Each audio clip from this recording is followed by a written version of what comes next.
नमस्कार, मैं हूं रविशंकर शर्मा बुलंद युवा न्यूज़ के साथ। आपका स्वागत है गांव की सरकार में। आप इस समय देख रहे हैं गांव की सरकार, और गांव की सरकार में हमारे साथ मौजूद है इस समय जींद जिले के गांव रामकली निवासी श्री शक्ति मौर्य जी, जो कि वार्ड नंबर 18 से जिला पार्षद प्रत्याशी हैं। उनसे करेंगे बात। तो शक्ति मौर्य जी, सबसे पहले हम चाहेंगे कि आप हमारे दर्शकों को नमस्कार करें। आपके चैनल के माध्यम से आपके दर्शकों को भी नमस्कार, और मेरे वार्ड के वासियों को भी नव वर्ष और मकर संक्रांति की शुभकामनाएं। जैसे कि शक्ति जी, हम आपसे बात करना चाहेंगे गांव की सरकार। आप जैसे कि एक जिला पार्षद प्रत्याशी हैं जी, कहीं ना कहीं जिला पार्षद एक गांव की सरकार से होके जिले में प्रवेश करता है जी। तो क्या कहना आपका?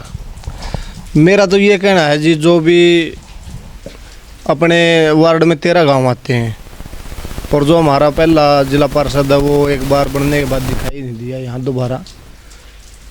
लगभग मैंने तो दोबारा देखा नहीं होगा उसको यहाँ, और कोई विरला ही आदमी होगा जिसने वो दिखाई दिया होगा। अपनी ये तमन्ना है 13 गाँव में बढ़ चढ़ के काम करेंगे, सामूहिक काम करेंगे, और ऐसा काम करेंगे सरपंच के साथ भी मिलके काम करना पड़ेगा। इसमें जहाँ ज़रूरी है वो पहले करेंगे, और जहाँ ज़रूरी नहीं है उसको थोड़ा धीरे धीरे लेके आएंगे। जैसे कि ज़रूरत की बात करें जी, आप गांव से संबंधित हैं जी, आपके जो 13 गांव हैं आपके वार्ड के, जी, आप उनकी समस्याएं, जो मूलभूत सुविधाएं हैं, उनसे चिर परिचित हैं। जी, तो किस तरह की मूलभूत सुविधाएं आपके 13 गांव के वार्डों में हैं? जी। मेरे वार्ड में के गांव में सबसे ज़्यादा तो पानी की निकासी की ज़्यादा रहती है गांव में। सबसे मेन मुद्दा तो ये है, क्योंकि आने जाने के लिए रास्ता ठीक होगा तो आने जाने वाले व्यक्ति को भी, खेत में जाने वालों को भी, और स्टूडेंट को भी कोई दिक्कत ना हो। और इसके साथ साथ में मैंने देखा है, वैसे तो हमारे वार्ड में कई रूट लगते हैं। जैसे हमारे वार्ड में आगे गांव डिघाना आ गया, रामकली, बड़ी समड़ो, खीमा खेड़ी, समड़ो खुर्द, अनूपगढ़, किनाना, बराड़, बुआना, बुराडैर, गढ़वाली, खरेटी और गोसाई खेड़ा।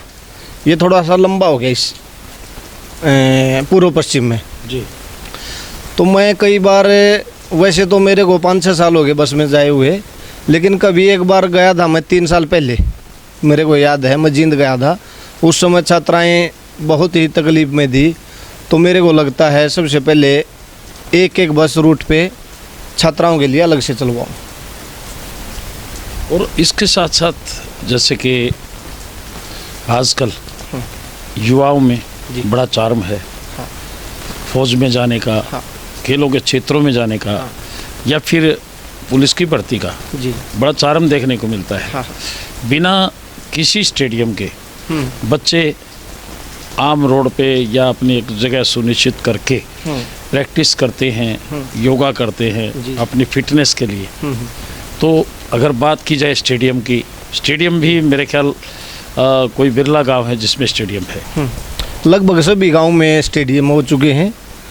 और रही बात युवाओं के मनोबल बढ़ाने की, तो मैं सबसे पहले बताना चाहता हूं अपने वार्ड के वासियों को भी, और मेरा पूरा गांव भी जानता है, मैं छत्तीसगढ़ में फ़िलहाल काम कर रहा हूं खेती बाड़ी का। तो मैंने आज तक, मेरी 37 साल की उम्र होली 15 अगस्त 2020 को, मैं आज तक कोई स्मोकिंग नहीं किया, न मैंने कोई दारू, बियर, कुछ भी, सभी नशे पते से दूर रहता हूँ। सिर्फ एक अनाज का नशा करता हूँ। तो मैं सभी बच्चों को भी ये प्रेरणा भी देना चाहता हूँ, और जो भी मेरे गांव के युवा साथी हैं, सभी ने मेरे ख्याल से इसी करके मेरे को चुना है, पूरे गाँव वासियों ने, कि भाई ये थोड़ा सा मोटिवेशन करेगा, नशे पते से दूर है। और आज के युवाओं को ज़रूरत है नशे पते से दूर रहने। मौर्य साहब, अगर बात करें नशे और इससे दूर रहने की, एक अच्छा आह्वान है आपका। जैसे कि गांव स्तर पे ये जिला पार्षद का चुनाव होके गुजरता है। ऐसे में इस तरह के इलेक्शनों में चाहे सरपंच की बात करें, ब्लॉक समिति की बात करें या जिला पार्षद के चुनाव की बात करें, पक्षपात, भाई भतीजावाद, जातिवाद देखने को मिलता है। तो किस तरह का प्रारूप होना चाहिए गांव के सरकार के प्रतिनिधि का? गांव के प्रतिनिधि का तो पहली बात तो मैं बता दूं, हमारे गांव में 36 बिरादरी एक है, कोई भी जातिवाद नहीं है और कोई भी ये नहीं है ये मोर है, ये मलिक है, ये लावत है, ये बिसड़ा है, ये खोखर है। हमारे गांव में 5 गोत्र हैं, 5 गोत्र मिलजुल के रहते हैं, एक माँ जैसा भाईचारा है और 36 बिरादरी एक परिवार जैसे काम करते हैं यहाँ पे। और बाकी मैं अपने वार्ड में घूमूंगा तो वहाँ का भी पता लग जाएगा। और जैसे कि युवाओं के लिए शिक्षा की अगर बात करें, बस चलाने की अगर बात करें, सभी जो मूलभूत सुविधाएं हैं उनसे आप बखूबी से वाकिफ़ हैं। और आप अपने आवाम को किस तरह का संदेश देना चाहेंगे गांव की सरकार बनाने में? मैं तो ये देना चाहूँगा कि आज के ज़माने में अगर कुछ करना है तो अपने दम पे करना है। माँ बाप अपना पूरा मतलब जीवन अपने बच्चे के ऊपर कुर्बान कर देता है। बच्चे को भी ये समझना चाहिए कि तुम्हारा माँ बाप तुम्हारे लिए कठिन परिश्रम कर रहा है, खेत में जाके माँ घर में रह के कर रही है, तो उस बच्चे ने भी समझना चाहिए, बहन बेटी को भी समझना चाहिए। सबसे पहले अपने परिवार की इज्जत और दूसरा अपना परिश्रम के बलबूते पे, चाहे वो खेल हो चाहे वो पढ़ाई हो, अपना परचम लहराना चाहिए। तो वार्ड वासियों को क्या संदेश रहेगा? वार्ड वासियों को यही संदेश रहेगा, अगर वार्डवासी किसी सौभाग्य से, मेरे सौभाग्य से, वार्डवासियों सौभाग्य से मैं चुनाव जीतता हूं, तो अपना तन मन धन से पूरी सेवा करूंगा, 24 घंटे तत्पर खड़ा मिलूंगा, जैसा भी सहयोग होगा उससे बढ़ के सहयोग करूंगा। तो एक जिला पार्षद के रूप में जी आपकी सबसे पहली वार्ड के लिए क्या प्राथमिकता रहेगी? मेरी प्राथमिकता सबसे पहले रहेगी पढ़ाई के ऊपर और हेल्थ के ऊपर।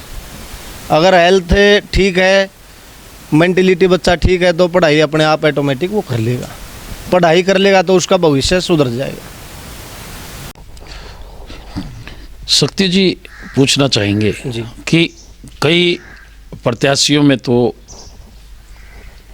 अपने अंदर जिज्ञासा होती है एक पार्षद बनने की, और जैसे कि हम जब भी आए हैं तो हमें जैसे कि गांव से यही महसूस हुआ है, गांव के लोगों से, कि शक्ति मोर जी गांव के साझा प्रत्याशी हैं। क्या कहना है? जी, मेरा ये कहना है, आज तक हमारे गांव से ना तो कोई पार्षद का चुनाव लड़ा किसी ने, ना कोई प्रत्याशी खड़ा हुआ है। तो गांव वालों ने, पूरे 36 बिरादरी ने प्रेस में इकट्ठे होकर पूरा जन आशीर्वाद मेरे को दिया है और पूरा उनका सहयोग रहेगा। पूरे गांव ने मेरे को प्रत्याशी बनाया है। मैं प्रत्याशी नहीं हूं, मेरा गांव प्रत्याशी है। मेरा गांव, पूरा गांव खड़ा होकर चुनाव लड़ेगा। ये शक्ति मोर का चुनाव नहीं है, ये रामकली का चुनाव है।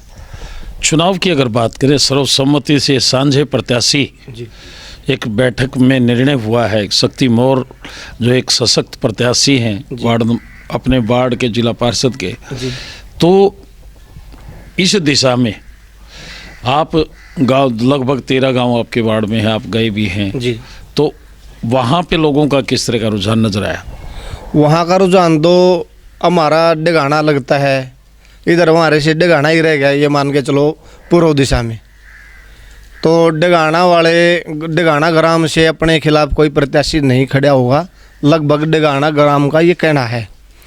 रही बात शामलो कलां की, शामलो कलां और रामकली में कोई अंतर नहीं है, दोनों एक ही गांव लगते हैं। बसते बाहर जाके कोई पूछता हो तो हमारे से हम रामकली शामलो बताते हैं अपना गांव, शामलो वाले शामलो रामकली का नाम दोनों इकट्ठे बताते हैं। तो हमारा बड़ा भाई है शामलो गांव, वहाँ से भी सहयोग अच्छा मिलेगा, इसमें कोई दो राय नहीं है। निश्चित तौर पर शक्ति मोर जी का कहना है कि वो अपने वार्ड के जो 13 गांव हैं उनकी जन समस्याओं को बखूबी से जानते हैं।